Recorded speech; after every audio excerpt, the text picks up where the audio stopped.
Take what's happening in education. Right now, the last recent years, there's a strong tendency to require assessment of children and teachers, so that you have to teach to tests, and the test determines what happens to the child and what happens to the teacher.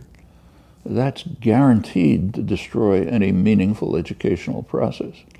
It means a teacher cannot be creative, imaginative, pay attention to individual students' needs. The student can't pursue things that maybe some kid is interested in something. You can't do it because you got to memorize something for this test tomorrow. And the teacher's future depends on it as well as the students. These are all ways of, the people who are sitting in the offices, the bureaucrats, and designing this, like you say, they're not evil people, but they're working within a system of ideology and doctrines, which turns what they're doing into something extremely harmful. First of all, you don't have to assess people all the time. I mean, if a person's kind of doing their job, kids are getting along, and things, that's fine, and go ahead. I mean, people don't have to be ranked in terms of some artificial, the assessment itself is completely artificial. It's not ranking teachers in accordance with their ability to help develop children who'll reach their potential, explore their creative interests and so on. Those things you're not testing. So you're giving some kind of a rank, but it's a rank that's mostly meaningless. And the very ranking itself is harmful. It's turning us into individuals who devote our lives to achieving a rank, not into doing things that are valuable and important. It's highly destructive at the lower, this is, say, elementary education, so you're training kids this way, and it's very harmful. I could see with my own children.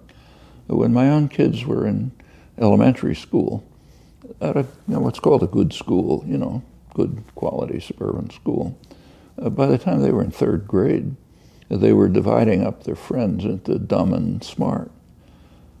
You're dumb if you're lower tract, you're smart if you're upper tract.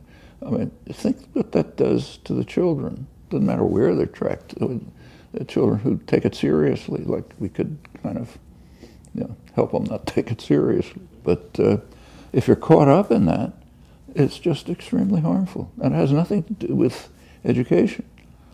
Education is developing your own potential and creativity.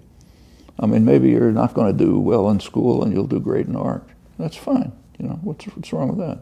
It's another way to live a fulfilling, a wonderful life, and one that's significant for other people as well as yourself. But so the whole idea is first of all wrong in itself, and it's harming it's creating it's kind of a system of creating something that's called economic man. There's a concept of economic man, which is economics literature and so on. And an economic man is somebody who rationally calculates how to improve his own status, and status means basically wealth. So you rationally calculate what kinds of choices you should make to increase your wealth, and you don't pay any attention to anything else, or maybe maximize the number of goods you have, because that's what you can measure. Those are things you can measure. So and if you do that properly, you're kind of a rational person making informed judgments. You can improve what's called your human capital, what you can sell on the market. What kind of a human being is that? I mean, is that the kind of human being you want to create?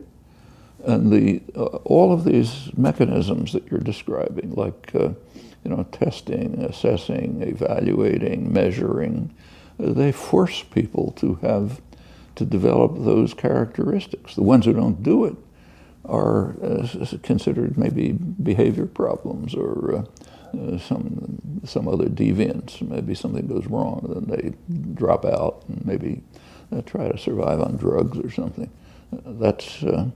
Or if it's in Mexico, they become what are called illegal immigrants because you've driven them off the land. These things have these ideas and concepts have consequences. And it's not just that they're ideas, there are huge industries devoted to trying to instill them.